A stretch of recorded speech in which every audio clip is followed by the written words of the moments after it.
వందనాలు. మరి ముఖ్యంగా అయ్యగారికి వందనాలు.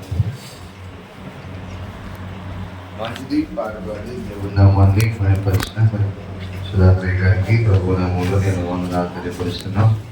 ప్రార్థన చేసుకున్నాం. అయ్యగారు అదేవిధంగా ఇంతవరకు జరిగిన ఈ కూడికలో